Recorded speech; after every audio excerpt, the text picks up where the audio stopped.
Next up, we got Benny Montgomery on our list. Benjamin Buttons! There you go, an outfielder from South Central Pennsylvania.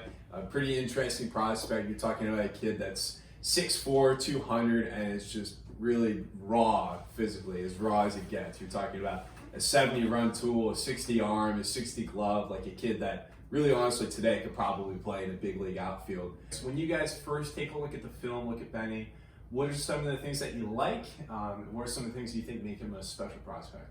Well, first thing that sticks out, obviously, is his ability to move really fast in really small windows, right? Like, the reason we love that combination in baseball of speed and power is because when you can produce speed, right, you also have the ability to produce juice. And at 6'4", 200, running a 6'3", you're not going to find a whole lot of athletes that are better than this. This is the kind of high school athlete that profiles like Marisnik, right? 6'4", 230, runs a 6'3", can play safety in the NFL. Like, that's an incredible specimen of a human being. His body is built to do all of the things that you need to do to be a really good hitter. In going over the film, when I saw film of him last year in high school in games, I liked a lot of what I saw. The stopping power is amazing. He kicks, he sticks a little bit. The path was okay. The direction was all right. But then when you watch some of the film of him taking BP, right, and some of the things that he's trying, like he's not squaring up balls. Some of the things he's trying to do, you could tell are like just not it, right? And those are the things that give you cause for concern, and that's why his hit tool is ranked at 45. Now, interestingly enough, I talked with Ferbs, Jason Ferber, who's a coach on the East Coast, that's coached him for the last couple of years on his travel squad, and he has a tremendous amount of elite level ball players. One of the guys that's played for him for the last couple of years too is Troy Leneve, who this year absolutely raked for Vanderbilt. And I asked him to comp the two of them. And his thought was that, like, if you put those two guys in the same lineup in the next couple of years, Benny over here is going to produce a high. I asked him very point blank, who do you think is going to have more hard hit balls? Who's producing a higher ball striking percentage? And he said Benny. Now, for me, I like Troy's moves a little bit better. I like his direction better. I like his path better. And I think this kid has work to do. I think he does. For him to be in a big league uniform right now after watching all the film, I think he's got a little work to do. But I think the work he's trying to do isn't all necessarily the right stuff. It looks like he's trying to force his hands and trying to delay. He's not actually letting himself do the things that make him elite when the lights turn on. You know, it's when I watch it, it's way better in games than it is in any kind of like BP setting. But for a first round pick and for a guy that's going to get picked real high, I want to see those two things match. I want to see that the guy can barrel up baseballs and that he actually has a clue. He's got an approach. He's got a plan to what he's doing. It looks like he understands. Having said that, you're not going to find a whole lot of better athletes literally on the planet, right? The arm is there, the body's there, the bat's there. Like, all the things that you need to have an elite level major league all-star are there. So he's a very interesting prospect to watch moving forward. I think he's absolutely a first-round talent. I just think it's raw. I think it needs work. Yeah. So when you talk about the things that maybe need work, when we look at this video here, what are some of the things that you're looking at? What sticks out to you? And maybe what are some of possibly like the symptoms that maybe are causing him to not have that hit tool that I'm sure he really would want? Yeah. So is this a game swing? Yes. Let's go ahead and play this one. Right, so let's go back, scroll back, and let me do this a little slow here. Okay.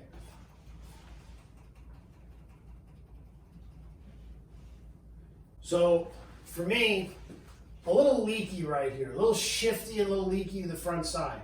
But he's down, the hands are back, the hips are closed, the upper body's back. These are okay positions. He's going to be able to get away with these positions a little bit. And then he clears a little bit of space, the slot's okay, right? Hands and barrel get ahead of the hips. See that little pelvic recoil, back foot staying facing us, like a little bit of extension right there. He's getting across his body. His hips are facing us. His upper body's getting across his lower body to the middle of the field. So in games, Like, that happens way more than it does in BP. Pull up the BP swings real quick. See, like that, he didn't even square that, but like he's here to try to get to that ball. He's delivering everything but the barrel on a lot of these, and he's not squaring them up. In BP, you should be able, even in a home run derby, I mean, if you're in your brain, your hands, and your barrel, we got to be able to ball strike. And if you have the body and the juice, the ball's going to go. That kind of tells me that he's trying to manipulate certain things to get things to happen. And I'm not a huge fan of that. Now, as far as the kid goes, everything I've heard from Ferbs and everybody else, I think the kid is, as a person, is also a first rounder. That's a kid that's going to work really hard and do the things that you need to do. But for me, definitely the swing has to evolve just a little bit. Now, the one thing that it does happen in games more than it does in BP. Like, it happens naturally when the lights turn on. But like I said, we just got to, those things have to match. In your opinion, like, what do you think are the things that are important to him? Like, what are the things that he really focuses on in his training? And based on what you think, like, is there anything you would maybe slightly change in terms of like how he thinks he should swing? Yeah, and it's hard to make, obviously assumptions about maybe what he thinks or feels, but sometimes it feels like a guy like this is trying to keep your hands inside the ball or something a little too long, and just really isn't getting the opportunity to feel what it's like to get extended with his hands at times, right? If you hit the ball out in front. So, I mean, it's hard to say because a guy like this, he's such an elite compensator. He gets it done when the lights turn on, and because of that, like, he's going to keep getting results. The question is, at what level are those movements going to allow him to perform at a high level? So, from a training perspective, it'd be very interesting to have conversations and hear what it is that's important to him. Because I do think there's probably some quick unlocks for a guy like that who's so twitchy and so springy.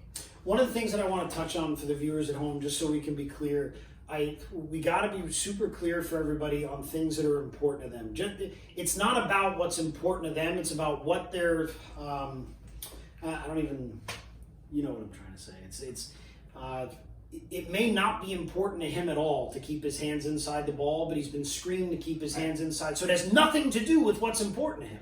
That might not be important to him at all. But in his head, that's what happens because he's been forcing that to happen for a really long time. I guess to give the viewers at home an understanding real quick.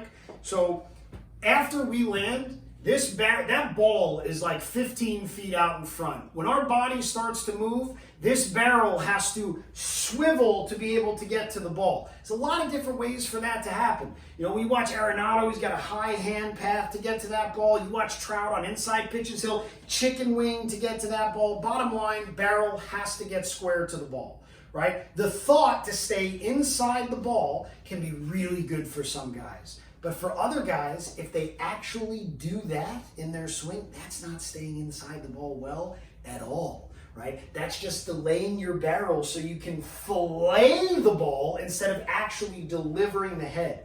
You got to think about the swing like almost like an unfolding, like a snail shell or a spiral. The barrel's starting here and it has to unfold in a circle, and the circle has to grow. It has to grow outward.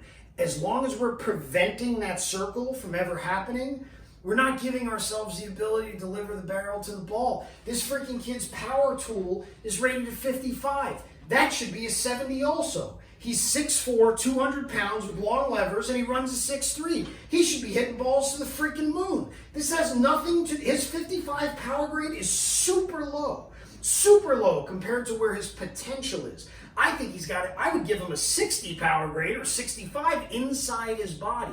He just doesn't know how to do it with that swing. That swing isn't going to do it. Yep, makes sense for sure. And I guess that's the tough thing. Some of the best athletes are often the best compensators. So for sure, really, when you're in the draft room, if you're having a conversation with this guy, for you, like obviously high school hitters are maybe the toughest guys to project, only because you're talking about the gap in competition from high school to professional. And he has a very big gap. Is this a guy that you would really feel comfortable taking like that top 15, top 10 area? I would take a chance on him because of the potential, but Matt McClain and Peyton Stovall are better hitters right now. Peyton Stovall is a better hitter. If you never do anything with both of these guys, if they never get any help, never get any instruction, like he's going to have to figure out how to alter how his body moves to be able to hit consistently at the big league level a little bit. Right? And that could totally happen. Even just him seeing velo could help him shape some of those things, right? But Peyton Stovall's moves play right now. Matt McLean's moves play right now. They need no growth, no development. And McLean's moves played in high school too. If you go back in the draft, his moves played in high school too. I would have been higher on him than Benny back then as well.